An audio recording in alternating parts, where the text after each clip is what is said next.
Hello दोस्तों, स्वागत है आप सभी का डाउटनेट लर्न फन पर। एंड ये हमारे एवोल्यूशन वाले चैप्टर का पार्ट 3 है। इसके अंदर हम सारे बचे हुए टॉपिक्स जो हैं वो कवर कर देंगे। ओके, सो अभी तक हम लोग बहुत सारी चीजें कवर कर चुके हैं एवोल्यूशन के अंदर। कुछ हमारे माइनर टॉपिक्स जो हैं एग्जाम पॉइंट ऑफ व्यू से काफी इंपॉर्टेंट जो है उनका कवरेज करना है, जैसे कि Hardy Weinberg principal, natural selection and उसके बाद origin and evolution of human या मैन। तो वो 3 टॉपिक्स हम लोगों को कवर करने हैं। फटाफट से उनको पढ़ते हैं। अभी तक की जो लेक्चर्स गए हैं, आपके पास पार्ट्स गए हैं, कौन कौन सी चीजें उसमें आप लोगों ने पढ़ रही है। इंट्रोडक्शन वाला पोर्शन हम लोगों ने किससे लाइफ ओरिजिनेट हुई है, कैसे यूनिवर्स का ओरिजिनेशन हुआ है, सब कुछ डिस्कस कर लिया है ना। बिग बैंग थ्योरी के अंदर सारे इंपॉर्टेंट पॉइंट्स देख लिए हैं। अर्ली अर्थ पे कौन कौन सा एटमॉस्फेयर था और ओरिजिन ऑफ लाइफ के लिए क्या क्या थ्योरी थी, वो सारी थ्योरीज हम लोगों ने देख ली हैं। थ्योरी ऑफ स्पॉन्टेनियस क्रिएशन या स्पेशल क्रिएशन कह लीजिए, एंड उसके बाद पेंसपर्मिया थ्योरी जो है, मॉडर्न थ्योरी ऑफ एवोल्यूशन, सब कुछ हमारा कवर हो चुका है। उसके बाद हमारे एवोल्यूशन ऑफ लाइफ फॉर्म्स थे, ठीक है, ये भी हम लोगों ने देख लिया है। एंड फिर हमारा यहाँ पे आया था एविडेंसेस ऑफ एवोल्यूशन। सो यहाँ पे हम लोग बात करते हैं किसके बारे में, पैलेंटोलॉजिकल एविडेंस के बारे में। और उसके बाद एजेस ऑफ फॉसिल्स वगैरह हम लोगों ने देखा था कैसे करते हैं, एम्ब्रियोलॉजिकल सपोर्ट फॉर एवोल्यूशन, ये सारी चीजें, एनालॉजी एंड होमोलॉजी, ये सब कुछ हम लोगों ने देख लिया था। अडैप्टिव रिलेशंस फिर मैंने आप लोगों को लास्ट वाले पार्ट में करवा दिया था। सो ऑलमोस्ट क्या कहते हैं, हमारा 70% ऑफ द चैप्टर जो है वो कवर हो चुका है।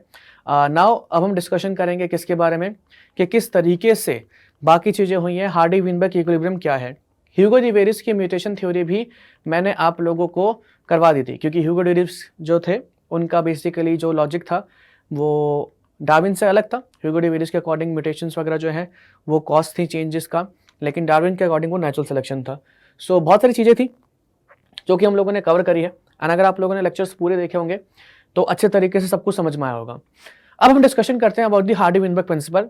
इसमें क्या बोला गया है वो देख लेते हैं कि allele frequency and genotype frequency जो है in population it will remain constant from generation to generation. And ये हार्डी विनबर्ग प्रिंसिपल के बारे में मैंने आप लोगों को थोड़ा लास्ट लेक्चर में भी हिंट दिया था। Allele frequency and genotype frequency will remain constant for from कह सकते हैं in a population from generation to generation in absence of any other evolutionary influences. Now what is this any other evolutionary influences, क्या होते हैं? कोई भी एक ऐसी प्रोसेस जिसकी वजह से इन्फ्लुएंस एवोल्यूशन हो, जैसे कि नेचुरल सिलेक्शन के वजह से एवोल्यूशन होता है, म्यूटेशन की वजह से एवोल्यूशन होता है। तो ये सारी चीजें अगर नहीं होंगी और एक पॉपुलेशन के अंदर, तो उसके अंदर अलील फ्रीक्वेंसी और जीनोटाइप फ्रीक्वेंसी कांस्टेंट रहेगा। तो सवाल यह है कि अलील फ्रीक्वेंसी और जीनोटाइप फ्रीक्वेंसी होता क्या है, इसके बारे में बात करेंगे, ठीक है। एंड और कौन कौन सी ऐसी प्रोसेसेस हैं जो एवोल्यूशन करवा सकती हैं एक पॉपुलेशन के अंदर, तो उसके बारे में भी डिस्कशन करेंगे। हमारे कह सकते हैं 2 साइंटिस्ट थे, हार्डी एंड विनबर्ग, उन दोनों ने मिलकर के ये लॉ दिया था। एंड ये आप लोगों को इस लॉ के हेल्प से भी पता लगेगा। अभी आप देखेंगे क्या कहते हैं कि इस लॉ के अंदर काफ़ी ज़्यादा मतलब मैथ्स वगैरह का यूज़ होगा, बट इंटरेस्टिंग है। एग्जाम में क्वेश्चन यहाँ से पूछे जाते हैं तो आपको पता होना चाहिए, ठीक है। सो वही सारी कहानी यहाँ पे लिखी हुई है कि both gene frequency and genotype frequency will remain constant from generation to generation in an infinitely large population and in which mating is at random and no selection migration takes place. अब नीट के अंदर यहाँ से इस slide से 2 direct सवाल आए थे, क्या कि हार्डी विनबर्ग प्रिंसिपल जो है वो कौन सी पॉपुलेशन के लिए है, लार्ज पॉपुलेशन के लिए या स्मॉल पॉपुलेशन के लिए है? तो इनफाइनाइटली लार्ज इंटरब्रीडिंग पॉपुलेशन के लिए है। दूसरा सवाल पूछा गया था कि हार्डी विनबर्ग इक्विलिब्रियम के अंदर मेटिंग को कैसे लिया गया है, यानी कि जो लोग जो स्पीसीज जो यहाँ आपस में ब्रीड कर रही हैं वो कैसे कर रही हैं? तो दे ब्रीड रैंडमली। ऐसा नहीं है कि हम उसको ह्यूमन कह सकते हैं इंटरवेंशन की हेल्प से, या आर्टिफिशियल क्या कहते हैं, आर्टिफिशियली कुछ इस तरीके से करवा रहे हैं कि कुछ स्पेसिफिक पोजीशन में मेटिंग हो रही है। नहीं, मेटिंग भी रैंडम है, सब कुछ रैंडम हो रहा है। लार्ज पॉपुलेशन है, उसके अंदर अलील फ्रीक्वेंसी और जीन फ्रीक्वेंसी कांस्टेंट रहेगी फ्रॉम जनरेशन टू जनरेशन। अगर कोई भी इवोल्यूशनरी इन्फ्लुएंस नहीं है, like natural selection, mutation, migration, genetic drift, ठीक है, और मतलब एक जेनेटिक ड्रिफ्ट भी होता है एंड एक वो भी होता है जीन फ्लो भी होता है। अब ये सारी चीज़ें क्या है इसको आगे हम देखेंगे, लेकिन अभी हमारा फोकस रहेगा किसके ऊपर कि हार्डी विनबर्ग इक्विलिब्रियम है क्या। सो यहाँ पे अगर आप देखोगे तो सबसे पहले बात करते हैं किसके बारे में, जीन फ्रीक्वेंसी के बारे में एंड अलील फ्रीक्वेंसी के बारे में, या जीनोटाइप फ्रीक्वेंसी, जीन और अलील भी कह सकते हो, बट चलो ठीक है कोई बात नहीं। Gene frequency and genotype frequency, genotype frequency. अब जैसे यहाँ पे आप लोगों को दिख रहा है जीनोटाइप कैसे होते हैं। जीनोटाइप क्या होता है? Genetic makeup of organism. यहाँ पे आपको क्या जीनोटाइप दिख रहा है? कैपिटल डब्ल्यू कैपिटल डब्ल्यू, यहाँ पे भी, यहाँ पे कैपिटल डब्ल्यू स्मॉल डब्ल्यू, यहाँ पे स्मॉल डब्ल्यू स्मॉल डब्ल्यू। तो आपके टोटल जीनोटाइप्स अगर आप काउंट करोगे तो कितने हैं? 3, और यहाँ पे 3। टोटल जीनोटाइप्स जो है आप लोगों के 9 है। कैपिटल डब्ल्यू जो है आप लोगों के कितने जीनोटाइप्स हैं? 1 2 एंड 3 4 5 6 आप लोगों के कैपिटल डब्ल्यू है। कैपिटल डब्ल्यू और स्मॉल डब्ल्यू आप लोगों के कितने जीनोटाइप्स हैं? 1, अच्छा जी एक ही है, हाँ एक ही है। एंड स्मॉल डब्ल्यू कितने टाइप्स हैं? ये 2 हैं, एक यहाँ पे एक यहाँ पे। जीन्स देखोगे या अगर मैं बोलूँ तो अलील देखोगे, अलील ज़्यादा लिखना ठीक रहेगा।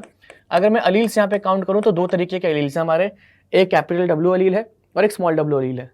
इसको लोग अलग अलग तरीके से बताते हैं कि अलील फ्रीक्वेंसी क्या होता है क्या नहीं होता, बट मैं बहुत सिंपल तरीके से बताऊंगा एंड वो मोस्टली वर्क भी करेगा। जैसे मान लो कि एक जीन के अंदर 2 अलील है, तो आप पहले सारे के सारे अलील्स काउंट कर लो, टोटल अलील कितने हैं। यहाँ पे हमारे जीनोटाइप 9 थे, तो अलील्स कितने हो जाएंगे? एक जीन के अंदर 2 होते हैं, तो अलील्स कितने हो जाएंगे? 18 हो जाएंगे। तो टोटल अलील्स कितने हैं? 18 है। कैपिटल डब्ल्यू कितने हैं इसमें से? 1, अच्छा 6 हमारे यहाँ पे कितने थे? कैपिटल डब्ल्यू, तो सीधा सीधा 12 अलील्स तो कैपिटल डब्ल्यू वाले हो गए, 12 और यहाँ पे एक 13। तो कैपिटल डब्ल्यू हमारे कितने हो गए? 13 हो गए। स्मॉल डब्ल्यू हमारे कितने हो जाएंगे? यहाँ पे 4 एंड 1 5। ठीक है। अब फ्रीक्वेंसी कैसे निकालते हैं? आप लोगों ने पहले भी फ्रीक्वेंसी निकाली होगी, मैथ्स में भी निकाली होगी कि भाई देखो जो भी टोटल है, ठीक है, जिसकी भी आपको निकालनी है, जैसे मान लो कैपिटल डब्ल्यू की निकालनी है, तो उसका नंबर डिवाइडेड बाय टोटल। ठीक है, मल्टीप्लाई करना है, डिवाइड करना है 100 से, वो बात की बात है, but divided by total. Total कितना है? 9 था, सॉरी टोटल। अलील फ्रीक्वेंसी निकालनी है तो कैपिटल डब्ल्यू जो 13 है, 13 डिवाइडेड बाई 18। स्मॉल डब्ल्यू की निकालनी है तो 5 डिवाइड बाई 18। वो फ्रीक्वेंसी यानी कि कितनी बारी, टोटल में कितनी बारी वो देखने को मिल रहा है, तो जो इतनी बारी देखने को मिलता है अपॉन में टोटल, ऐसे फ्रीक्वेंसी निकालते हैं। ठीक है, ये हमारा क्या कहला जाएगा? जैसे मान लो अगर मैंने कैपिटल डब्ल्यू को निकाला 13/18 करके निकाला, तो वो क्या निकल जाएगा हमारा? इट विल बी अपना gene frequency, allele frequency of capital W. 5/18 करूंगा तो क्या निकलेगा? Allele frequency of small W. और आप इसको ऐसे कह सकते हैं, कैपिटल वर्ड जो होता है हमारा, कैपिटल लेटर्स में हम किसको रिप्रेजेंट करते हैं? डोमिनेंट को। ठीक है, सो आप वो कह सकते हैं डोमिनेंट अलील फ्रीक्वेंसी या होमोजाइगस रिसेसिव अलील फ्रीक्वेंसी। ठीक है, सो अब इसी बेसिस पे हमारे जो हार्डी वीनबर्ग थे उन्होंने 2 इक्वेशन दी थी, p + q = 1 and p² + 2pq + q² = 1। ये जो इक्वेशन आप लोगों को दिख रही है, this is for Aleel frequency. ये किसके लिए है? अलील फ्रीक्वेंसी के लिए है। ये जो नीचे आप लोगों को इक्वेशन दिख रही है, this is for genotype frequency, genotype frequency. अब इसमें क्या क्या मतलब कह सकते हैं कि p क्या रिप्रेजेंट कर रहा है, q क्या रिप्रेजेंट कर रहा है, एक बारी वो देख लेते हैं। ओके, सबसे पहले let's come to the point जहां पे अलील फ्रीक्वेंसी दे रखी है। अलील फ्रीक्वेंसी के अंदर p जो है वो रिप्रेजेंट करता है क्या? डोमिनेंट अलील की फ्रीक्वेंसी, एंड q रिप्रेजेंट करता है रिसेसिव अलील की फ्रीक्वेंसी।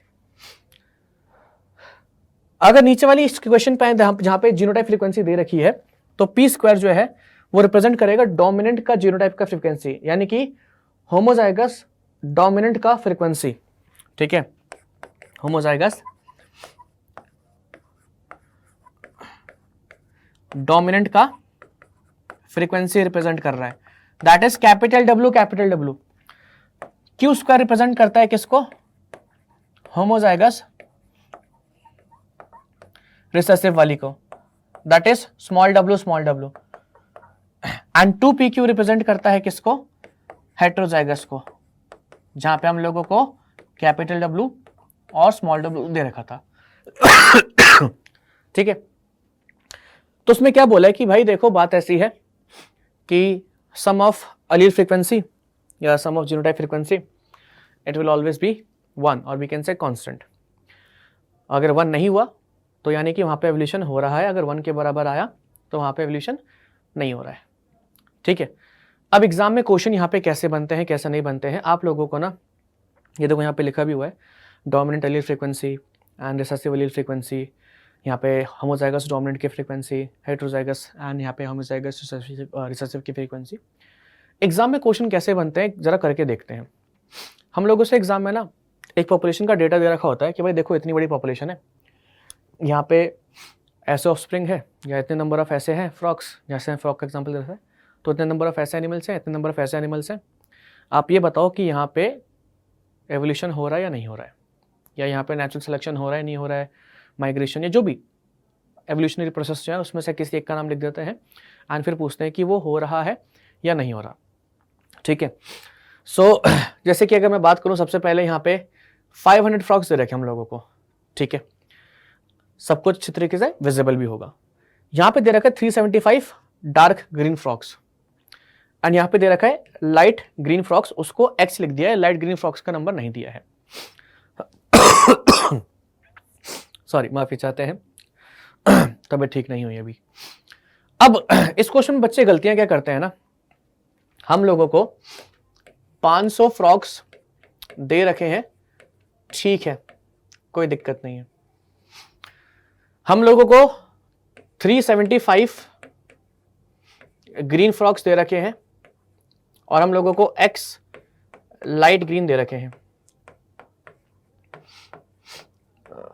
ठीक है, अब इसमें बच्चे गलतियां क्या करते हैं या कंफ्यूजन कहां पे होता है, ये जरा समझने वाला पॉइंट है। जैसे यहां पे लिखा है ना कि 375 ग्रीन फ्रॉक्स हैं, बच्चे क्या करते हैं 500 में से 375 माइनस करते हैं, आंसर कितना आएगा 125। ठीक है, अब उनको लग जाता है कि ये हमारा ग्रीन का फ्रीक्वेंसी हो गया। ठीक है, यानी कि अगर मैं फ्रीक्वेंसी निकालनी होगी तो कैसे निकालोगे, अब 375 डिवाइडेड बाय 500, आपका जो भी आंसर आएगा फ्रीक्वेंसी निकल जाएगी। अब बच्चों को लगता है कि यार ये तो इसकी फ्रीक्वेंसी आ गई, ये इसकी फ्रीक्वेंसी हो गई, p प्लस क्यू करके आंसर निकाल दूंगा और 2p मतलब p square plus 2p Q लगा के आंसर निकाल दूंगा, और ये एग्जाम में क्वेश्चन हो जाता है पूरा का पूरा गलत। अब सवाल है कि भैया गलत कैसे हो जाता है। जब भी आप लोगों को एग्जाम में क्वेश्चन दिया जाए, सबसे पहले ये जानने के लिए कोशिश करिए कि वहां पे आपको मेंशन क्या कर रखा है, जीनोटाइप फ्रीक्वेंसी दे रखा है या अलील फ्रीक्वेंसी दे रखा है। जैसे कि इस क्वेश्चन में आप लोगों को अलील फ्रीक्वेंसी नहीं दिया गया है। अब ये कैसे पता लगेगा, यहाँ पे बोला डार्क ग्रीन फ्रॉग, यहाँ पे बोला लाइट ग्रीन फ्रॉग, इतने इतने हैं। ठीक है, डार्क ग्रीन कलर किस वजह से आएगा, सिर्फ कैपिटल डब्ल्यू की वजह से आ जाएगा क्या, या अगर मतलब मैं कह रहा हूँ कि डार्क ग्रीन कलर का फ्रॉग है तो उसके अंदर सिर्फ एक अलील प्रेजेंट होगा क्या, जाहिर सी बात है अलील तो दो होंगे ना, चाहे कैपिटल डब्ल्यू हो स्मॉल डब्ल्यू हो, अलील तो दो ही होंगे ना। ठीक है, लेट्स करेक्ट इट अगेन। अब यहाँ पे फिर से समझने की कोशिश करते हैं। वैसे क्वेश्चन में मेंशन होगा कि अलील फ्रीक्वेंसी है या जीनोटाइप फ्रीक्वेंसी है, बट अगर ना मेंशन हो थोड़ा सा दिमाग लगाना। मैं मान लेता हूं कि यहाँ पे मेरे को दे रखा है डार्क ग्रीन फ्रॉग जो है उसका नंबर कितना दे रखा है 375। ठीक है, और लाइट ग्रीन मैं निकाल सकता हूँ, कैसे निकाल सकता हूँ, लाइट ग्रीन में निकाल सकता हूँ अगर मैं 500 में से 375 माइनस करूंगा तो मेरा ये आ जाएगा, कितना आ जाएगा 125 फ्रॉग आ जाएगा। अब इसमें एक और जगह गलतियां होती हैं, कौन सी जगह गलतियां होती हैं सॉरी, डार्क ग्रीन फ्रॉग के अंदर आप लोगों के दो जीनोटाइप्स पॉसिबल हैं, कैपिटल डब्ल्यू और स्मॉल डब्ल्यू। तो यहां पे आपको जो ये जीनोटाइप फ्रीक्वेंसी दे रखी है, it is not of capital W, ये दोनों की है, और बच्चे इसको कभी ध्यान में रखते ही नहीं है। उनको लगता है डार्क ग्रीन है तो कैपिटल डब्ल्यू या जो भी कह लो, मतलब मैं कह रहा हूँ फ्रॉक का कुछ भी ले लो, कैपिटल जी ले लो, कोई दिक्कत नहीं है, जैसा तुम्हें ठीक लगे। मेरे दिमाग में वो एग्जाम्पल चल रहा था इसलिए मैंने ले लिया था, कैपिटल जी स्मॉल जी। ठीक है, दोनों का है, एक का नहीं है। हाँ, लेकिन एक बेनिफिट है हम लोगों को कि जब हम लोगों ने 500 में से माइनस करा 375 को, तो हम लोगों के पास लाइट फ्रॉक की फ्रीक्वेंसी आई स्मॉल जी। ये हम लोगों ने ठीक करा। अब इसकी फ्रीक्वेंसी निकालते हैं, है ना, कैसे निकालें, 125 डिवाइडेड बाय 500, और या इसको अगर आप इक्वेशन में लिखना चाहेंगे तो ऐसे भी लिख सकते हो, देखो पी स्क्वायर प्लस में 2pq प्लस में q square is equal to 1। अब मैंने ये वाला इक्वेशन क्यों लिखा है? क्योंकि मेरे पास जीनोटाइप फ्रीक्वेंसी है, मेरे पास एलील फ्रीक्वेंसी नहीं है, इसलिए मैंने ये वाला इक्वेशन लिखा है। मेरे को इसमें से किसी की भी जीनोटाइप फ्रीक्वेंसी नहीं पता है एक्सेप्ट किसकी? Light frog. लाइट फ्रॉग की फ्रीक्वेंसी मेरे को पता है, यानी कि मेरा क्यू स्क्वायर जो है मेरे को पता है, लेकिन क्यू स्क्वायर निकालने से पहले मेरे को क्यू निकालना पड़ेगा पहले, है ना। और क्यू कैसे निकालेंगे हम?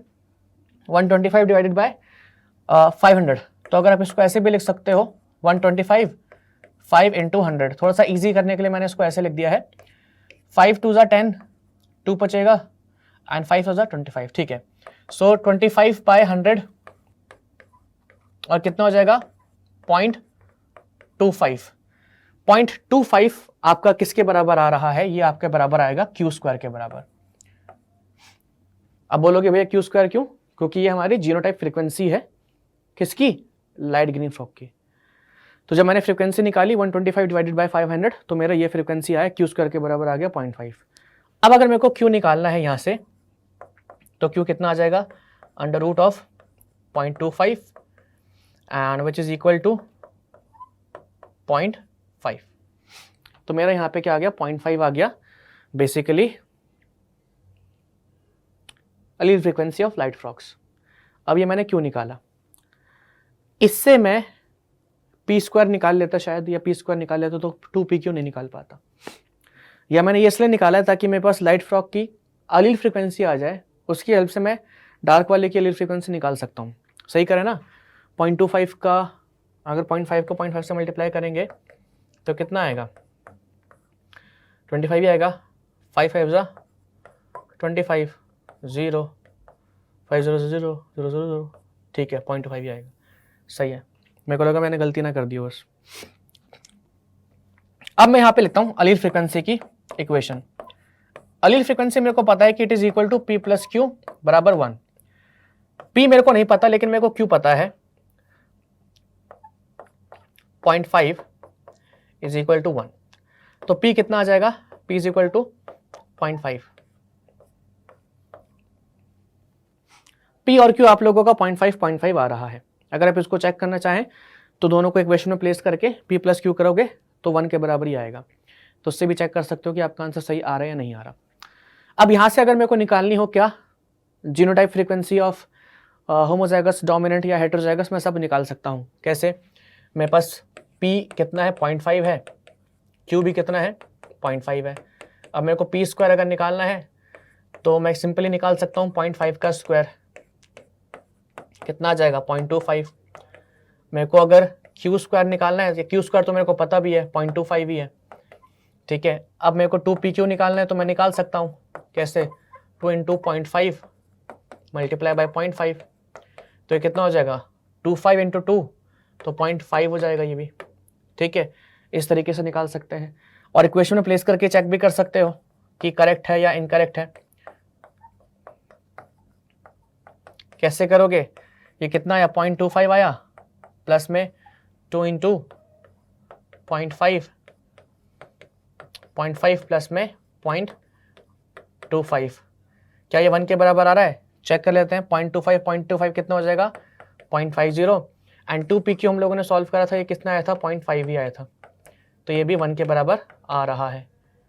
तो इस तरीके से भी हम चीज़ों को चेक भी कर सकते हैं, ठीक है। ये आप लोगों की फ्रीक्वेंसी हो गई है किसकी?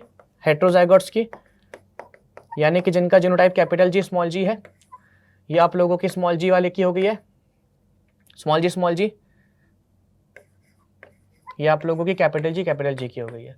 This is allele frequency of small G, this is capital G. तो इस तरीके से इस क्वेश्चन को सॉल्व करना होता है। एंड यहाँ पे मैंने एक एग्जांपल दिया है, तो आप लोग क्या कहते हैं, कोशिश करिएगा कि और भी इसके एग्जांपल्स ट्राई करिए। जितने प्रैक्टिस करोगे उस क्वेश्चन की उतना ही तभी जाके काम बनेगा, वरना ऐसा समझ में नहीं आता ये, ठीक है। नाउ अब बात करते हैं किसके बारे में, कि ऐसे कौन कौन से फैक्टर्स हैं जो अफेक्ट करते हैं हार्डी-विनबर्ग इक्विलिब्रियम को। तो पहला जो बेसिक फैक्टर है वो सिंपल सी बात यह है, देखो भाई, कोई भी एक ऐसा प्रोसेस जिसकी वजह से एवोल्यूशन होता है वो हार्डी-विनबर्ग इक्विलिब्रियम को अफेक्ट करेगा। एंड उसमें से सबसे पहले यहाँ पे देखो दे रखा है जीन माइग्रेशन और gene flow. Now what is gene migration और जीन फ्लो? क्या बॉडी से जीन्स निकल के खुद चले जाते हैं, या जीन्स निकल के एक जगह से दूसरी जगह चले जाते हैं, इसको हम जीन माइग्रेशन कहते हैं? नहीं। जाहिर सी बात है कि अगर जीन का माइग्रेशन कैसे होगा, अगर कोई इंडिविजुअल जो है वो एक जगह से दूसरी जगह जाता है तो उसकी बॉडी के अंदर जो जीन्स हैं वो भी एक प्लेस से दूसरी जगह चले जाएंगे। इसी को हम कहते हैं जीन माइग्रेशन और जीन फ्लो। कैसे? Just case let's take example.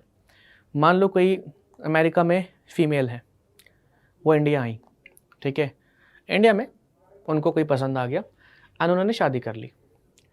अब जिस पर्सन से, जिस मेल की फैमिली में उनकी शादी हुई थी, उस फैमिली में जो ऑलरेडी जीन्स थे वहाँ से एक बाहर से जीन आया है, क्योंकि जाहिर सी बात है कि उनकी बॉडी के अंदर जो जीन्स होंगे वो थोड़ा डिफरेंट होंगे। मैं नहीं कह कि सारे के सारे डिफरेंट है, जाहिर सी बात है सबका डीएनए ऑलमोस्ट सेम ही होता है, 0.1% डिफरेंट होता है, बट वो 0.1% डिफरेंट होगा एंड अल्टीमेटली वो कहीं ना कहीं कुछ नए कैरेक्टर्स प्रोवाइड करेगा आइदर बेबी को या कमिंग जनरेशन को। तो ये क्या है हमारा कि वो ऐसा नहीं कि जीन्स को मतलब किसी पैकेट में लेके आई है, अपनी बॉडी के अंदर ही लेके आई है। उसी तरीके से फॉरेस्ट में भी होता है एंड क्या कहते हैं नेचर में भी होता है। बहुत सारे पॉपुलेशंस में ऐसा होता है कि कोई एक स्पीसीज निकला और वो दूसरी जगह चला गया, तो उसके अंदर जो जीन्स वगैरह हैं वो कहीं और चले जाते हैं। तो इसको भी उसी तरीके से रेट करके देखेंगे भी हम। तो जीन माइग्रेशन और gene flow, genetic drift, mutation, genetic recombination और नेचुरल सिलेक्शन, ये सारे के सारे ऐसे फैक्टर्स हैं जो हार्डी-विनबर्ग इक्विलिब्रियम को अफेक्ट करते हैं। ठीक है, सबसे पहले हम लोग बात करते हैं किसके बारे में, जीन फ्लो के बारे में। अब जीन फ्लो क्या होता है क्या नहीं होता उसको जरा देखो। सबसे पहले बोला गया क्या, मूवमेंट ऑफ अलील्स इनटू और out of the population as a result of immigration और एमिग्रेशन। इमिग्रेशन यानी कि अंदर आना, एमिग्रेशन यानी कि बाहर जाना पॉपुलेशन से, उसको हम क्या कहते हैं, उसको हम कहते हैं जीन फ्लो। एग्जाम्पल के तौर पे जैसे मैंने अभी आप लोगों को एग्जाम्पल दिया था, यहां से कोई अगर मान लो बीटल इस तरफ आया तो इस पॉपुलेशन के अंदर ब्राउन बीटल एंटर कर चुका है एंड जब ये आपस में रिप्रोड्यूस करेंगे तो जाहिर सी बात है कि there will be some new genes combinations या न्यू जेनेटिक रिकॉम्बिनेशंस, तो कुछ नई चीज़ें हम लोगों को देखने को मिलेंगी या नए जीन कॉम्बिनेशन देखने को मिलेंगे। और नए जीन कॉम्बिनेशन देखने को मिलेंगे तो अल्टीमेटली आप कह सकते हो कि जो फ्रीक्वेंसी है, जनरल फ्रीक्वेंसी या एलील फ्रीक्वेंसी, वो तो खराब हो ही गई है। यहाँ से अगर कोई वहाँ पर जाएगा तो सेम चीज़ होगी। तो जीन फ्लो क्या होता है, जब किसी ऑर्गेनिज्म का इमिग्रेशन और माइग्रेशन की वजह से चेंज आए किसमें, अलील फ्रीक्वेंसी में और जेनेटिक फ्रीक्वेंसी में। ठीक है, अब यहाँ पे जैसे देखा है जेनेटिक ड्रिफ्ट। जेनेटिक ड्रिफ्ट क्या होता है, इसको हम पहली बात तो सीवल राइट इफेक्ट भी कहते हैं। एक साइंटिस्ट थे हमारे सीवल, उन्होंने उनके बारे में बताया था, न्यू एलील्स और genes are added to the new population, या न्यू जीन्स और alleles are added to the new population and these are lost from the old population by chance. तो जेनेटिक ड्रिफ्ट का सबसे खास बात क्या है कि ये एक बाय चांस इवेंट है। बाय चांस इवेंट यानी कि it is because of some natural disaster और कैलामिटी की वजह से होता है मोस्टली। अब जैसे एग्जांपल के तौर पे यहाँ पे छोटी पॉपुलेशन का एग्जांपल दे रखा है कि यहाँ पे ब्राउन कलर के बीटल्स से और ग्रीन कलर के बीटल्स से कोई आदमी चलते हुआ है, उसका गलती से पैर इस तरीके से पड़ा कि सारे के सारे ग्रीन बीटल्स मर गए। तो ब्राउन वाली ने अपनी क्या कर दी, अपनी पॉपुलेशन बढ़ा ली। या आप कह सकते हो कि जैसे ही उस आदमी का पैर इन ग्रीन बीटल्स पे पड़ा तो ग्रीन बीटल्स की जो एलील फ्रीक्वेंसी थी वो वहाँ से कम हो गई एंड अल्टीमेटली जो एलील फ्रीक्वेंसी या genotype frequency of brown beetles थी वो इंक्रीज हो गई। तो जेनेटिक ड्रिफ्ट भी क्या करवा रहा है, चेंज करवा रहा है किसके अंदर, एलील फ्रीक्वेंसी और जीनोटाइप फ्रीक्वेंसी के अंदर। ठीक है, उसी तरीके से इसके अंदर हम लोगों को दो एग्जांपल देखने को मिलते हैं, एक होता है हमारा फाउंडर्स इफेक्ट और एक होता है हमारा बॉटलनेक इफेक्ट। क्या है ये फाउंडर्स इफेक्ट और बॉटलनेक इफेक्ट, देख लेते हैं इसको जरा ध्यान से। Now when a small group of person, जिसको हम फाउंडर्स कहते हैं, leave their homes to find a new settlement, the population in new settlement may have different genotype frequencies from that of the parent population। अब example के तौर पे ये मैंने यहाँ पे स्टेटमेंट्स क्यों लिखवाई है, क्योंकि आप लोगों को थोड़ा सा लिखने में दिक्कत आती है चैप्टर को, इसलिए मैंने यहाँ पे स्टेटमेंट्स भी लिखवा रखी हैं। यहाँ पे जैसे आप देख रहे हो कि इनिशियली इस पॉपुलेशन को अगर देखोगे तो यहाँ पे आपको ग्रे कलर के और ब्राउन कलर के दोनों रैबिट्स दिख रहे हैं। इस पॉपुलेशन का अपना कोई अलील फ्रीक्वेंसी होगा, जीनोटाइप फ्रीक्वेंसी होगा। अब इस पॉपुलेशन से मान लेते हैं हम कि एक ग्रे रैबिट निकला और वो दूसरी जगह पे चला गया, या दो निकले दूसरी जगह पे चले गए। अब हुआ क्या कि ब्राउन वाला रैबिट तो नहीं गया था, तो ग्रे वाले वहां पे गए, वो रिप्रोड्यूस करे, उन्होंने अपनी पॉपुलेशन बढ़ाई। तो अब जो इनिशियल पॉपुलेशन थी और जो फाइनल पॉपुलेशन है, आप देख सकते हैं कि फाइनल पॉपुलेशन के अंदर सिर्फ और सिर्फ ग्रे कलर के रैबिट्स हैं। तो दोनों का अलील फ्रीक्वेंसी और जीनोटाइप फ्रीक्वेंसी चेंज हो गया है। तो इसी को हम क्या कहते हैं, फाउंडर्स इफेक्ट कहते हैं। क्या कि when a small group of person और या कह सकते हैं founders leave their homes to find a new settlement, the population in new settlement have different genotype frequency from that of the parent population. Formation of different genotype in new settlement is called founders effect. तो ये जो नया genotype बन रहा है नए settlement में, या नया जीनोटाइप फ्रीक्वेंसी देखने को मिल रहा है न्यू सेटलमेंट के अंदर, that is called founders effect. ठीक है, उसी को हम क्या कहते हैं, फाउंडर्स इफेक्ट कहते हैं। ओके चलो बहुत बढ़िया। अच्छा जी आगे चलते हैं। दूसरा हमारा क्या है, बॉटलनेक इफेक्ट। अब बॉटलनेक इफेक्ट क्या होता है, सॉर्ट ऑफ जेनेरिक ड्रिफ्ट की तरह ही है, बट कोई बात नहीं, देख लेते हैं। When the size of population is severely reduced, events like natural disasters, earthquakes, flood, fires can decimate a population, killing most individuals and leaving behind small random assortment of survivors. अब जैसे example के तौर पे ये आपके पास एक bottle है, आपने इस बॉटल को अच्छे तरीके से मिक्स करा, आपको नहीं पता है कि कौन से कलर की बॉल कहाँ पे है कहाँ पे नहीं है। इसमें डिफरेंट टाइप्स ऑफ बॉल्स हैं, लाइट ऑरेंज है, रेड है और ग्रीन कलर की बॉल्स हैं। तो मान लेते हैं कि 3 तरीके की यहाँ पे स्पीसीज हैं। आपने सबको क्या करा, मतलब स्पीसीज क्या, स्पीसीज सेम ही है, बट उसमें 3 तरीके के, आप मान लो कि जैसे हमने रैबिट में देखा था कि रेड ब्राउन कलर का था, ग्रे कलर का था, तो यहाँ पर बीटल्स मान लो कि सारे के सारे बीटल्स हैं, एक रेड कलर का है, एक येलो कलर का है एंड एक ग्रीन कलर का है, या लाइट पिंक कलर, येलो भी दे रखा है क्या, नहीं, लाइट पिंक है और एक ग्रीन कलर का है। आपने इस बॉटल को शेक करा, बिना देखे शेक करा एंड पलट दिया। तो जब आपने पलटा इस बॉटल को, तो एक नेचुरल इवेंट था, आपको नहीं पता कि इस ग्लास के अंदर कितने मतलब बॉल्स गिरे या किस कलर के बॉल्स गिरे। जैसे इस ग्लास के अंदर बॉल जो गिर रहे हैं वो एक तो लाइट पिंक कलर का गिरा है कुछ बॉल्स, एंड कुछ बॉल्स ग्रीन कलर के गिरे हैं। डार्क रेड वाली बॉल यहाँ पे इस ग्लास में आप लोगों को एक भी नहीं दिख रही है, यानी कि आप कह सकते हैं कि वो पॉपुलेशन पूरी की पूरी एलिमिनेट हो गई है। तो बॉटलनेक इफेक्ट जेनेटिक ड्रिफ्ट के अंदर ही आता है, मतलब ये कह सकते हो कि मास लेवल पर डिस्कशन कर रहे हैं इसका। और इसमें क्या होता है कि एक पॉपुलेशन जो है उसका जीनोटाइप और अलील फ्रीक्वेंसी चेंज कर जाता है बिकॉज ऑफ नेचुरल डिजास्टर। जैसे कि यहाँ पर हम लोगों ने देखा, ये आपका बॉटल पलटना क्या था, एक नेचुरल डिजास्टर था। कभी कभी फॉरेस्ट के अंदर फॉरेस्ट फायर वाले जैसे सीन हो जाते हैं, फ्लड्स वगैरह आ जाती हैं ओशंस के अंदर, अर्थक्वेक्स वगैरह भी आते हैं। तो कभी कभी चांसेस बनते हैं कि एक पॉपुलेशन की स्पीसीज जो है वो वाइप आउट हो जाए या एलिमिनेट हो जाए, तो वो भी कॉज करता है क्या, change in allele frequency and genetic frequency. Okay next क्या है, जीन पूल। जीन पूल क्या होता है, a gene pool represents the sum of total alleles of all genes present in a sexually reproducing population. ठीक है, एक minute रुकना, इसका कुछ वो लॉजिक है यहाँ पे देने का। जीन पूल बस इसको ऐसे समझ लो, जीन पूल भी ना उसकी तरह ही है, जीन फ्लो की तरह। मतलब जीन पूल क्या है कि जैसे आपकी एक फैमिली है, उसके अंदर कितने टाइप्स ऑफ जीन्स प्रेजेंट है ना, वो एक जीन पूल कहलाएगा। जैसे यहाँ पे एक दिखा रखा है कि पिग्स की फैमिली है, इसके अंदर डिफरेंट टाइप ऑफ अलील्स और जीन्स हैं, तो ये इनकी फैमिली का क्या हो गया, जीन पूल हो गया। हर फैमिली का अपना जीन पूल होता है, कोई नया मेंबर ऐड होता है, यहाँ से लेफ्ट करता है तो जीन पूल के अंदर चेंज आता है, या जीन फ्रिक्वेंसी के अंदर जीनोटाइप के अंदर चेंज आता है। मान लो कोई बाहर से नया मेंबर आया, उसके अंदर कुछ नई जीन्स होंगी, वो पूल में ऐड होंगी, और या कोई अंदर से कोई मेंबर गया तो उसके अंदर जो जीन्स होंगी वो यहाँ से हट जाएंगे। तो जीन पूल एक तरीके से कलेक्शन ऑफ जीन्स है जो एक कम्युनिटी के अंदर, स्पीसीज के अंदर देखने को मिलती है। उसके अंदर इमिग्रेशन और एमिग्रेशन से चेंजेस देखने को मिलते हैं।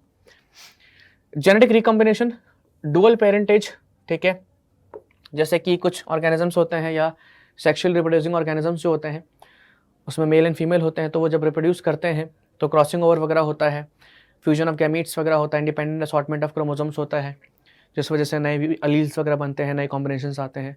तो ये भी कॉज करता है क्या, चेंज इन अलील फ्रीक्वेंसी और जीनोटाइप फ्रीक्वेंसी। ओके सो ये सारे फैक्टर्स थे हमारे जो अलील फ्रीक्वेंसी के अंदर और जीनोटाइप फ्रीक्वेंसी के अंदर चेंजेस कॉज करते हैं। इन सबको याद रखना है, एग्जाम में आप लोगों से डायरेक्टली क्वेश्चन पूछे जाते हैं कि कौन कौन से फैक्टर्स हैं जो अलील फ्रीक्वेंसी के अंदर और जीनोटाइप फ्रीक्वेंसी के अंदर चेंजेस करते हैं। नेक्स्ट टॉपिक हमारे यहाँ पे आने वाला है, that is natural selection, mechanism of natural selection. काफ़ी इंटरेस्टिंग है और एग्जाम में इसके ऊपर भी क्वेश्चंस काफ़ी अच्छे आते हैं और थोड़े वैसे आते हैं, एक तरीके से कह सकते हो कि थोड़े कॉन्सेप्चुअल बेस्ड आते हैं। नेचुरल सिलेक्शन जो है नेचर में 3 तरीके से ऑपरेट करता है। किस तरीके से? वैसे नेचुरल सिलेक्शन तो बता ही चुके हैं ना हम लोग, क्या होता है क्या नहीं होता, तो बताने की जरूरत नहीं आएगी। कोई भी अगर पॉपुलेशन है नेचर के अंदर, तो उस पॉपुलेशन के अंदर डिफरेंट टाइप ऑफ स्पीसीज देखने को मिलते हैं। जैसे कि अभी हम लोग देख रहे थे कि एग्जांपल ले रहे थे उसका, ब्राउन कलर के बीटल्स, रेड कलर के बीटल्स, ग्रीन कलर के बीटल्स। तो उसी तरीके से हर स्पीसीज के अपने अपने टाइप्स होते हैं। नेचुरल सिलेक्शन सबको फेवर नहीं करता, वो करता है कुछ कह सकते हो पर्टिकुलर सेट ऑफ स्पीसीज को या कुछ रिस्पेक्टिव चीज़ों को फेवर करता है, और जिन स्पीसीज को फेवर करता है वो आगे बढ़ती हैं या वो फ्लरिश करती हैं या वो ग्रो करती हैं। 3 तरीके के नेचुरल सिलेक्शंस होते हैं हमारे। एक होता है स्टेबलाइजिंग, नीचे वाला छुप गया थोड़ा सा, हाँ, एक होता है स्टेबलाइजिंग, एक होता है डायरेक्शनल, एंड एक होता है हमारा डिसरप्टिव। तो मैं यहाँ पे मेंशन कर देता हूँ स्टेबलाइजिंग,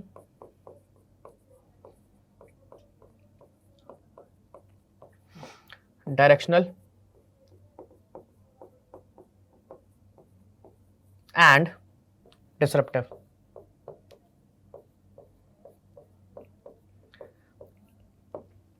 ठीक है, नाउ व्हाट इज स्टेबलाइजिंग? कभी कभी एक पॉपुलेशन के अंदर ना तो एक्सट्रीम ऑर्गेनिजम्स को छोड़ करके मीन पॉपुलेशन को सर्वाइव वो करा जाता है, सपोर्ट किया जाता है। एग्जाम्पल के तौर पे अगर हम अपनी देखें, ह्यूमंस के केस में देखें, तो छोटे बच्चे हैं एंड बूढ़े हैं और एडल्ट्स हैं। तो अगर आप क्या कहते हैं वो देखोगे, मतलब हमारी पॉपुलेशन अगर आप देखोगे तो मेरे को लगता है कि सबसे ज़्यादा एडल्ट्स ही होंगे, क्योंकि वो सबसे ज़्यादा क्या है एक तरीके से हेल्दी हैं, सबसे ज़्यादा स्ट्रांग है, इम्यूनिटी वगैरह काफ़ी अच्छी है, बायोलॉजिकली सबसे ज़्यादा फिट है, तो उनका पॉपुलेशन बहुत ज़्यादा रहता है। ठीक है, अब बहुत सारे बच्चे बोलेंगे कि भैया जब तक बेबीज़ नहीं होंगे तो एडल्ट्स कैसे होंगे? हाँ ठीक है, मान लिया, लेकिन होता क्या है कि कुछ कुछ बेबीज़ जब बॉर्न होते हैं तो उनकी डेथ हो जाती है। ठीक है, अब आप ये बोलोगे जितने बेबीज़ थे वो तो एडल्ट्स ही बने हैं ना, बने हैं, लेकिन अभी आप अगर कंपेयर भी करोगे ना चार्ट, तो आपको एडल्ट की पॉपुलेशन जो है ज़्यादा देखने को मिलेगी। बेबीज़ जो है हाँ है, उनकी पॉपुलेशन भी होगी, ऑलमोस्ट क्लोज होगी, बट कम होगी। या अगर इसको इस एग्जाम्पल से नहीं समझना तो आप ऐसे समझो, एक बार इसको यहाँ पे मैं जरा लेके आता हूँ तुम लोगों को यहाँ पे। ठीक है, स्टेबलाइजिंग को बैलेंसिंग सिलेक्शन भी कहते हैं। इसमें जो सिलेक्शन होता है वो एवरेज साइज इंडिविजुअल्स को फेवर करता है। ओके, अब एवरेज साइज इंडिविजुअल से क्या मतलब है, ये देखो example, it occurs in all populations and tends to eliminate extremes of the population. जैसे कि there is optimum wing length for hawk of a particular size. Hawk के विंग्स के लिए एक ऑप्टिमम लेंथ होती है। ठीक है, with certain mode in life in given environment. ठीक है, stabilising selection operates through differences in breeding potential and will eliminate those hawks with wing spans larger और स्मॉलर इन ऑप्टिमम लेंथ। तो hawks जो होते हैं उनकी एक ऑप्टिमम विंग लेंथ होती है। स्टेबलाइजिंग सिलेक्शन जो होता है इस तरीके से ऑपरेट करता है कि जो बड़े वाले होते हैं और छोटे वाले होते हैं उनको एलिमिनेट कर देता है, या उन और बीच वालों को जो है सपोर्ट करता है। एलिमिनेट का मतलब ये नहीं कि पूरा का पूरा गायब कर देना, आप ये कह सकते हैं मैक्सिमम वो सपोर्ट करता है किसको, एवरेज साइज विंग्स को। क्यों? क्योंकि जो बड़े विंग्स वाले होते हैं, छोटे विंग्स वाले होते हैं, उनको रिप्रोडक्शन वगैरह करने में थोड़ा प्रॉब्लम आता है, लेकिन एवरेज साइज इंडिविजुअल्स जो होते हैं उनको रिप्रोडक्शन करने में कोई प्रॉब्लम नहीं आता।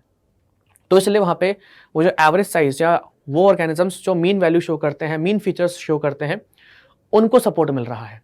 एंड जब ऐसा होता है किसी भी सिलेक्शन के अंदर तो उसको हम क्या कहते हैं, स्टेबलाइजिंग या बैलेंसिंग सिलेक्शन कहते हैं। When selection favours the average या मीन साइज्ड ऑर्गेनिज्म या mean features, mean organism showing sorry इसको आप ऐसे कह सकते हो, when organism showing mean characters. ठीक है, तो when in natural selection an organism with mean characters is supported, तो उस कंडीशन को हम क्या कहते हैं, बैलेंसिंग और स्टेबलाइजिंग नेचुरल सिलेक्शन कहते हैं। ठीक है, बस मेरे को मतलब थोड़ा ये है कि कंफ्यूजन ना हो। बेसिक मीन कैरेक्टर्स जो हो, ना ज़्यादा वाला ना कम वाला, दोनों एक्सट्रीम्स को एलिमिनेट कर दिए हैं। कौन सपोर्ट हो रहा है? मीन वाला सपोर्ट हो रहा है। बड़े पंख भी नहीं चाहिए, छोटा पंख भी नहीं चाहिए, मीडियम लेंथ के चाहिए, उसी को सपोर्ट कर रहे हैं, तो उसको हम कहते हैं स्टेबलाइजिंग और बैलेंसिंग सिलेक्शन। ठीक है, जैसे कि आगे बढ़ते हैं यहाँ पे। अब नेक्स्ट है डायरेक्शनल। डायरेक्शनल में क्या है कि अभी हम लोगों ने बात करी थी कि इन केस ऑफ हॉक बड़े विंग वाला ना सपोर्ट हो रहा था, ना छोटे वाला सपोर्ट हो रहा था, एवरेज वाला हो रहा था। डायरेक्शनल सिलेक्शन वहाँ वैसे वो होते हैं जो सिर्फ एक ही तरीके की स्पीसीज को सपोर्ट करें, या तो बड़े वाले को या तो छोटे वाले को। इसमें कोई मीन कैरेक्टर को सपोर्ट नहीं किया जाता, ना मीन वैल्यू को सपोर्ट नहीं किया जाता, ठीक है। जैसे कि इंडस्ट्रियल मैलिनिज्म की अगर हम बात करें तो यहाँ पे हम हमेशा क्या केस पढ़ते हैं कि इसमें व्हाइट कलर का मौत होता है और ब्लैक कलर का मौत होता है, ठीक है। लेकिन इंडस्ट्रियल मैलिनिज्म के दौरान अगर आप डिटेल में बुक पढ़ेंगे तो वहाँ पे आपको 3 मौत्स के बारे में बताएंगे, कुछ मौत्स ग्रे कलर के भी होते हैं। अब बात क्या है, जैसे एग्जाम्पल के तौर पर इंडस्ट्रियलाइजेशन से पहले जब लाइकेंस ग्रो कर रहे थे तो ट्री वाइट कलर का था, तो व्हाइट कलर के मौत में व्हाइट तो दिखते थे नहीं, ब्लैक वाले दिख जाते थे और ग्रे वाले दिख जाते थे, तो इन दोनों का प्रेडेशन हो जाता था। इंडस्ट्रियलाइजेशन के बाद जब ट्री से लाइकेंस हट गए, ट्री ब्लैक कलर के हो गए, तो ब्लैक वाले मौत ने कैमोफ्लेज कर लिया, व्हाइट वाला दिख गया और ग्रे वाला भी दिख गया। अब बेचारा ग्रे वाला व्हाइट में भी परेशान है और ब्लैक में भी परेशान है। तो यहाँ पे पॉपुलेशन जो है या नेचुरल सिलेक्शन जो है किसको सपोर्ट कर रहा है, पॉपुलेशन के एक्सट्रीम्स को, या तो मतलब जो पूरा ब्लैक है या तो या पूरा व्हाइट है। तो वह जब सिलेक्शन इस तरीके से ऑपरेट करता है कि पॉपुलेशन के एक्सट्रीम्स को सपोर्ट करे, उसको हम क्या कहते हैं, डायरेक्शनल या प्रोग्रेसिव सिलेक्शन कहते हैं। डायरेक्शनल और प्रोग्रेसिव सिलेक्शन। एग्जाम में एक क्वेश्चन आया था, अभी आप लोगों का कुछ आप बुक्स वगैरह सॉल्व करते होंगे, नीट वगैरह सॉल्व करते होंगे तो वहां पे आपको मिल जाएगा। तो उसमें क्वेश्चन दे रखा था कि बेबीज हैं, ठीक है, 3 कैटेगरीज में उनको डिवाइड कर रखा था। एक का वेट बोला गया था कि 2 से 3 किलो केजीज के आसपास एक कुछ बेबीज का वेट था। एक कैटेगरी थी 3 से 5 वाली और एक कैटेगरी थी 5 से 6 वाली। 3 कैटेगरीज बना दी, या 2 से 3 कर दो, 3 से 4 कर दो, 4 से 5 कर देते हैं। अब इसमें यह बोला गया कि यार देखो जो कैटेगरी बी थी, मैं यहां पे मेंशन कर देता हूं, कैटेगरी ए या ए, बी और सी, 2 से 3 केजी एंड 3 से 4 और 4 से 5, ठीक है। क्वेश्चन में क्या बोला कि 20 जो थी, यानी कि 3 से 4 केजी वाली जो कैटेगरी थी, वो 20 बच्चे जो थे वो ज़्यादा, मतलब वो ग्रो कर रहे थे ज़्यादा। जो छोटे वाले थे वो कमज़ोर थे एंड जो बड़े वाले थे वो ओवरवेट थे, तो उनको प्रॉब्लम हो रही थी। एंड जो ज़्यादा सर्वाइव कर पाए वो कौन से थे, 3 से 4 केजी वाले थे। तो इस कंडीशन में कौन सा सिलेक्शन ऑपरेट हो रहा है, तो यहाँ पे अगर आप देखेंगे तो पॉपुलेशन के जो एक्सट्रीम्स हैं, हल्के वेट वाले, हैवी वेट वाले, उसको एलिमिनेट किया जा रहा है एंड मीन जो है 3 to 4 केजी वाले उसको सपोर्ट किया जा रहा है, या एवरेज वाले ऑर्गेनिज्म को सपोर्ट किया जा रहा है। तो this is an example of stabilising और बैलेंसिंग सिलेक्शन। इस तरीके से एग्जाम में क्वेश्चन पूछे जाते हैं, बट वो अलग अलग तरीका है पूछने का। उसी तरीके से मॉथ्स वाले एग्जाम में आपसे पूछ सकते हैं कि कौन सा तरीके का नेचुरल सिलेक्शन होता है, स्टेबलाइजिंग, डायरेक्शनल, ठीक है, या डिसरप्टिव। डिसरप्टिव भी हम पढ़ेंगे, वो और भी इंटरेस्टिंग है। डिसरप्टिव में क्या होता है, पॉपुलेशन के ना एक्सट्रीम्स को सपोर्ट किया जाता है। ये तुम बाद में कहानी पढ़ लेना, है ना, ये तुम लोगों के लिए लिखी गई है, मेरे को नहीं जरूरत है इसकी।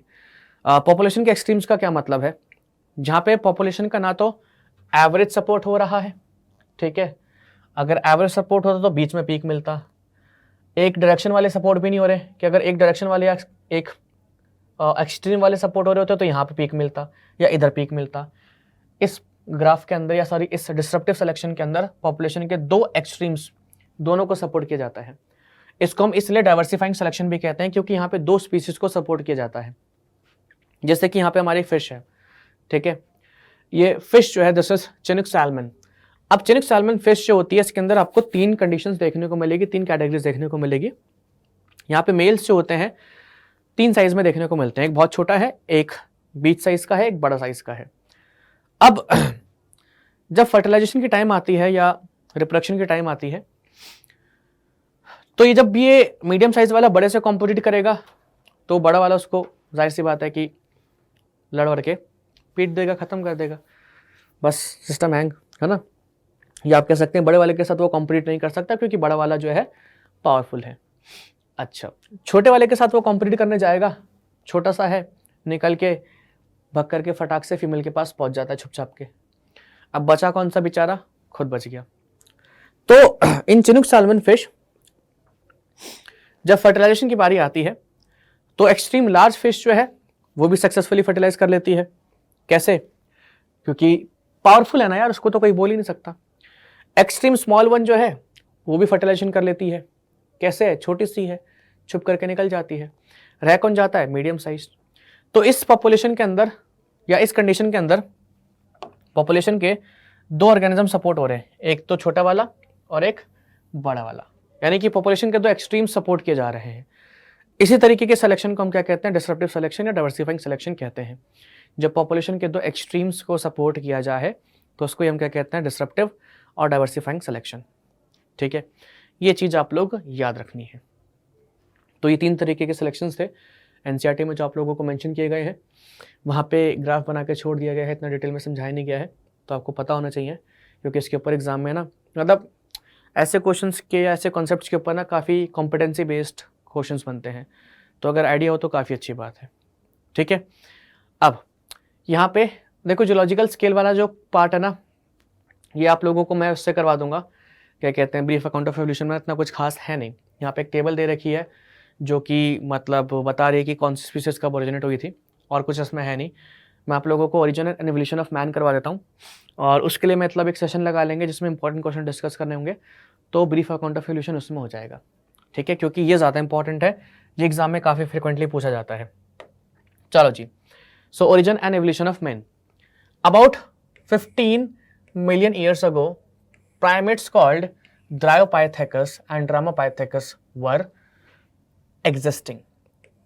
अब सवाल कैसे कैसे बनते हैं साथ साथ नोट करते रहना कि सबसे पहले प्राइमेट्स कौन कौन से मिले थे? ड्रायोपाइथेकस और रामापाइथेकस। अब इसके अंदर एक और सवाल बनेगा। They were hairy and walked like gorillas and chimpanzees. Ramapithecus was more man-like. ये भी एक क्वेश्चन बनता है। नीट में सवाल पूछा गया है कि रामापाइथेकस, ड्रायोपाइथेकस, इनमें से कौन सा ज़्यादातर मैन लाइक होता है? So your answer would be Ramapithecus. जबकि ड्रायोपाइथेकस जो था वो कैसा था? Was more ape like. तो दोनों के अपने अपने इंटरेस्टिंग सवाल है, मतलब ये आप लोगों को पता होना चाहिए। रामापाइथेकस थोड़ा सा मैन लाइक था, थोड़ा सा ज़्यादा अपस्ट्रेट था। ड्रायोपाइथेकस थोड़ा सा ज़्यादा बेंड होके चलता था। ठीक है, नाउ अब few fossils of man-like bones have been discovered in Ethiopia and Tanzania. These revealed hominid features, leading to believe that about 3 to 4 million years ago, man-like primates walked in Eastern Africa. तो शुरुआत कहाँ से हुई? 15 million years से, and अब कहाँ पहुँच गए हैं? 3 to 4 मिलियन ईयर्स से पहुँच गए हैं। सबसे पहले यहाँ पे देखिए ईस्टर्न अफ्रीका के अंदर ही लोगों के फॉसिल्स मिले थे या ह्यूमंस के फॉसिल्स मिले थे। ओके, यहाँ पे हमारे आपके देख सकते हैं, ये अपने ड्रायोपाइथेकस है, वो रामापाइथेकस है, दोनों को दिखाया गया है। एक चार्ट मेरे पास और है, 1 मिनट रुको, पूरा का पूरा मैंने वो बना रखा है। सो हाँ, यहाँ पे भी आप देख सकते हैं ऑस्ट्रेलोपाइथेकस। चलो उसमें रामा ड्रायोपाइथेकस नहीं है, कोई बात नहीं, उसका वो देख लेंगे। बट रामापाइथेकस जो था हमारा, इट वॉज मोर, जैसे कि हम लोगों ने बोला था, मैन लाइक, एंड ड्रायोपाइथेकस जो था हमारा, इट वॉज एप लाइक। तो ये थोड़ा सा एप लाइक है, वो थोड़ा सा मैन लाइक। फीचर्स बॉडी के कुछ ऐसे थे, थोड़ा ज़्यादा, it was more close to man. दोनों देखने में चिंपैंजीज की तरह ही वॉक कर रहे हैं, सब कुछ वैसे कर रहे हैं, बट हाँ, Ramapithecus were more man like. Now they were probably not taller than 4 feet, जो हम लोगों को अफ्रीका में मिले थे, बट वॉक्ड अपराइट। अब ये काफ़ी इंटरेस्टिंग सी चीज़ है कि 3 से 4 मिलियन से अगो पहले ही लोगों ने अपराइट वॉक करना शुरू कर दिया था। ठीक है, now 2 million years ago Australopithecus probably lived in east African grasslands. So भी अफ्रीका की बात हो रही है। ठीक है, और ये कब की बात है? 2 मिलियन ईयर्स अगो की। तो सबसे पहले ड्रायोपाइथेकस, रामापाइथेकस, और अब कहानी किसकी आई है? ऑस्ट्रेलोपाइथिसिन या ऑस्ट्रेलोपाइथेकस की आई है। ठीक, it shows they hunted with stone weapons but essentially ate fruit. Evidences जो थे वो ये शो कर रहे थे कि हाँ भाई ये हंट करते थे, बट मोस्टली फ्रूट्स वगैरह ही खाते थे। हाँ जी, तो some of the bones among the bones discovered were different. This creature was called the first human like being the hominid and was called Homo habilis. Now this is very very important again. किसको बोला गया था कि it is first human like कह सकते हैं being? तो human like being the hominid किसको बोला गया था? सबसे पहले सो होमो हैबिलिस को बोला गया था। Okay, so Dryopithecus, Ramapithecus, Australopithecus and Homo habilis. Homo habilis was the first human like being और द होमिनिड। यहाँ पे आप देख सकते हैं, ये आप लोगों के सामने ऑस्ट्रेलोपाइथेकस है जो कि 2 मिलियन ईयर्स पहले मिले थे एंड दे वॉक्ड अपराइट। तो यहाँ पे आप इनकी हाइट सॉरी वॉकिंग पोजीशन भी देख सकते हैं, अपराइट होकर के चल रहे हैं। एंड यहाँ पे आप देख सकते हैं this is Homo habilis. The brain capacities were 650 to 800 cc Homo habilis की। They probably did not eat meat. Fossils discovered in Java in 1891 revealed that next stage is Homo erectus. So Homo habilis के बाद क्या आया? Homo erectus आया। कितने साल पहले? 1.5 million years अगो पहले। अब थोड़ा आप देखोगे तो जाहिर सी बात है कि वॉकिंग पोस्चर में चेंज आ रहा है, उनकी एक्टिविटीज़ में चेंज आ रहा है, बट धीरे धीरे ब्रेन कैपेसिटी भी इंप्रूव होती जा रही है। पहले ब्रेन कैपेसिटी कितनी थी? 650 to 800 cc, लेकिन होमो इरेक्टस के अंदर जो ब्रेन कैपेसिटी थी it was around 900 cc। So brain development भी काफ़ी ज़्यादा हो रहा है एंड दैट्स वाई मतलब जैसे अगर हम अपनी बात करें तो हमारी ब्रेन कैपेसिटी काफ़ी अच्छी खासी है and we are the smartest organisms. तो ब्रेन कैपेसिटी भी इंक्रीज होती जा रही है, लेकिन सीक्वेंस भी याद रखना है कि सीक्वेंस क्या क्या है। डायरेक्टली एनसीईआरटी में जो चीज़ें लिखी हुई है ना, इसको एग्जाम में लिख कर क्या हो गया, नंबर नहीं कटेंगे। तो ड्रायोपाइथेकस, रामापाइथेकस, ऑस्ट्रेलोपाइथेकस, होमो हैबिलिस एंड उसके बाद होमो इरेक्टस। नाउ होमो इरेक्टस जो थे दे एट मीट। ओके चलो ठीक है, इन्होंने मीट वगैरह खाया था। Now the Neanderthal mans with brain size of 1400 cc lived near East and Central Asia between 1 lakh to 14,000 years back. So 1 lakh या 40,000 के आसपास क्या देखे गए? निएंडरथल मैन्स देखे गए जो कहाँ पे रहते थे? एशिया में रहते थे। सो अफ्रीका से now we are in Asia, ये भी चीज़ों का ध्यान रखना है। सो होमो इरेक्टस की ब्रेन कैपेसिटी कितनी थी? 900 थी एंड उसके बाद आ गए हमारे निएंडरथल मैन जिनकी ब्रेन कैपेसिटी कितनी थी? 400 और 1400 cc थी। They use hides to protect the body and buried their dead. तो कहीं ना कहीं जैसे जैसे ब्रेन डेवलप हो रहा है उस तरीके से एक्टिविटीज़ भी डेवलप हो रही है, चेंज हो रही है। Homo sapiens across in Africa and move across continents and develop करे कितने? Into distinct races. ठीक है, सो अब निएंडरथल के बाद क्या हुआ? होमो सैपियंस अफ्रीका में देखे गए एंड वो डिफरेंट कॉन्टिनेंट्स पे गए और distinct races in the sense कि मतलब अलग अलग जो मतलब जैसे कुछ हम कहते हैं कि ब्लैक्स हैं, वाइट्स हैं, या अफ्रीकन है, एशियन है, इटालियन है, या ऑस्ट्रेलियन है, अमेरिकन है, डिफरेंट रेसेस में वो इवॉल्व हुए। During ice age between 75,000 to 1000 years ago modern Homo sapiens arose. So एक हमारे होमोसेपियंस पुराने वाले थे, अभी हम कहते हैं मॉडर्न होमोसेपियंस या होमोसेपियंस सेपियंस के भी कहते हैं। ठीक है, सो pre historic cave art developed, एक मिनट रुको, prehistoric cave art developed around 18,000 years ago. One such cave painting by prehistoric human can be seen at Bhimbetka Rock Shelter in Raisen district of Madhya Pradesh. So सबसे पहले जो cave painting वगैरह देखी गई थी India के अंदर वो भीमबेटका रॉक शेल्टर में देखी गई थी मध्य प्रदेश में। एंड एग्रीकल्चर जो है कहीं ना कहीं वो 10,000 साल पहले शुरू हुआ था। And human settlement started, the rest of worst happen is part of human history of growth and decline of civilisations. सो ये सारी चीज़ें दे रखी हैं। बाकी यहाँ पे भी आप देख सकते हैं ये हमारे होमोसेपियंस वगैरह दिखा रखे थे, ये यहाँ पे होमो हैबिलिस है। ओके, उसके बाद यहाँ पे होमो हैबिलिस के बाद निएंडरथल मैन्स दिखा रखे हैं, फिर यहाँ पे मॉडर्न ह्यूमन दिखा रखा है। निएंडरथल मैन के बाद जो होमोसेपियन आए थे, ठीक है, जो डिफरेंट रेसेस में इवॉल्व हुए, उनके अंदर कुछ खास वो चेंजेस नहीं थे। फिर उसके बाद मतलब होमोसेपियंस बने, जो मॉडर्न ह्यूमन्स आए तो भी मतलब थोड़े बहुत सिमिलर ही थे। तो निएंडरथल मैन और मॉडर्न होमोसेपियंस के अंदर आप कुछ खास डिफरेंस देखेंगे नहीं, एक्टिविटी का डिफरेंस देखेंगे, ब्रेन डेवलपमेंट का डिफरेंस देखेंगे। आप कह सकते हो विद टाइम उन्होंने खुद को इंप्रूव कर लिया and it turn into modern Homo sapiens. ठीक है, तो ये भी कह सकते हैं। सो यहाँ पे हमारा जो ह्यूमन एवोल्यूशन वाला पार्ट है वो फ्री मतलब पूरा का पूरा कवर होता है। अब इसमें कुछ है नहीं, ह्यूमन लीनिएज की जो ये पूरी की पूरी साइकिल है इसका ध्यान रखना है ना। तो किस तरीके से चल रही है, ऑस्ट्रेलोपाइथेकस, फिर होमो हैबिलिस, नहीं पहले इरेक्टस था, इन्होंने हैबिलिस के बीच में डाल दिया है। हमने तो एनसीईआरटी में यही पढ़ा है मेरे ख्याल से, है ना। होमो हैबिलिस से पहले, एक मिनट रखो, ऑस्ट्रेलोपाइथेकस, होमो हैबिलिस के बाद आया इरेक्टस। हाँ इरेक्टस बाद में है, सॉरी कंफ्यूज हो गया था मैं। सो होमो हैबिलिस, होमो हैबिलिस के बाद होमो इरेक्टस, फिर निएंडरथैलिस, होमो सेपियंस, मॉडर्न मैन। तो ये सीक्वेंस आप लोगों को याद रखना है। मेरा सबसे वीक पॉइंट यही है सीक्वेंस के अंदर कि I almost got confuse in every time. Homo habilis और इरेक्टस में मेरा कन्फ्यूजन होता है बहुत ज़्यादा, ठीक है। सो इन दोनों का ध्यान रखना कि इरेक्टस बाद में आया था, हैबिलिस पहले आया था, वरना तो दिक्कत नहीं होती है। बाकी तो ऑस्ट्रेलोपाइथेकस है, उसके बाद यहाँ पे निएंडरथैलिस है, सेपियंस है, स्टार्टिंग में अपना ड्रायोपाइथेकस है, फिर रामापाइथेकस है, उसमें दिक्कत नहीं होगी। इन दोनों में कन्फ्यूजन होता है, सो उसका थोड़ा ध्यान रख लेना। आप ये कह सकते हैं होमो इरेक्टस थोड़े से इरेक्ट होके ज़्यादा चल रहे थे ये, एंड इरेक्ट होके चल रहे हैं तो कहीं ना कहीं अब इवॉल्व हो चुके हैं, इसलिए इरेक्ट होके चल रहे हैं, तो बाद में आते हैं, हैबिलिस से बाद में आते हैं। हैबिलिस इरेक्ट होके इतना ढंग से चल लेते हैं, वो भी मना नहीं करेंगे, बट होमो इरेक्टस जो है ज़्यादा अच्छे तरीके से स्टैंड अप होकर के चलते थे।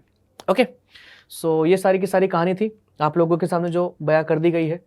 3 पार्ट्स के अंदर आप लोगों का एवोल्यूशन वाला चैप्टर जो है फिनिश हो चुका है। क्वेश्चन डिस्कशन हम एक बार लाइव सेशन के अंदर कर लेंगे, सो आप कमेंट सेक्शन में बता देना कब आपको लाइव सेशन करना है, या नेक्स्ट क्लास जब होगी हमारी तो उसके अंदर हम लाइव ही कर लेंगे, है ना, ताकि आपके जो क्वेश्चंस वगैरह हैं वो अच्छे तरीके से डिस्कस हो जाए। उसके अंदर बायोलॉजिकल देख लूँगा मैं, मतलब अगर वो बताना ब्रीफ अकाउंट ऑफ एवोल्यूशन वाला कुछ क्वेश्चन होगा वो करवाना होगा तो करवा देंगे उसका एक क्वेश्चन, ठीक है। बाकी तो सब हम लोगों ने कर ही लिया है। सो मिलते हैं आप लोगों से नेक्स्ट लेक्चर में, जब तक के लिए bye bye and thank you so much.